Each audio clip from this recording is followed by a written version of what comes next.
शिवलिंग स्थापना नियम।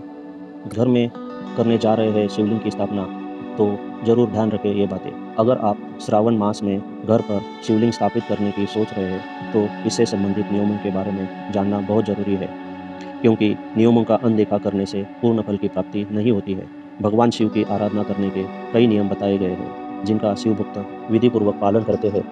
सावन मास में भगवान शिव की पूजा करने के साथ साथ शिवलिंग की स्थापना करना शुभ माना जाता है। मान्यता है कि शिवलिंग में जल और दूध चढ़ाने से व्यक्ति को हर तरह के कष्ट से छुटकारा मिल जाता है और धन धान्य की प्राप्ति होती है। लेकिन कई बार अनजाने में शिवलिंग संबंधी ऐसी गलतियां कर देते हैं जो व्यक्ति के जीवन में अशुभ फल डालते हैं। अगर आप भी घर में शिवलिंग स्थापित करना चाहते हो, तो इन नियमों का जरूर ध्यान रखें। घर में रखे जाने वाले शिवलिंग के आकार का जरूर ध्यान रखना चाहिए। बता दें कि किसी भी शिवलिंग को घर में रख रहे हैं, तो उसका आकार, शिवलिंग का आकार अंगूठे से बड़ा नहीं होना चाहिए, यानी 4 इंच से ऊपर शिवलिंग न रखें। शास्त्रों के अनुसार घर में सिर्फ एक ही शिवलिंग रखना शुभ माना जाता है, इसलिए एक से अधिक शिवलिंग कभी ना रखें। शिवलिंग को हमेशा किसी कटोरी में रखना और इस बात का ध्यान रखें कि पात्र का जल कभी न सूखे।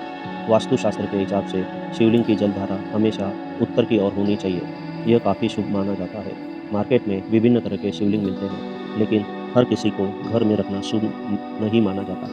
घर में पारद शिवलिंग रखना चाहिए, जो चांदी और पारे से मिलकर बना होता है। इसके अलावा स्फटिक शिवलिंग रखना शुभ माना जाता है। यह एक पारदर्शी शिवलिंग है। इसके अलावा नर्मदेश्वर शिवलिंग भी रख सकते हैं। यह शिवलिंग नर्मदा नदी के किनारे ही पाए जाते हैं। माना जाता है कि शिवलिंग को कभी भी अकेला नहीं रखना चाहिए। उसके साथ भगवान शिव के पूरे परिवार, यानी माता पार्वती, गणेश जी और कार्तिकेय की तस्वीर भी रखनी चाहिए। माना जाता है कि घर के शिवलिंग कभी भी प्राण प्रतिष्ठा नहीं करनी चाहिए।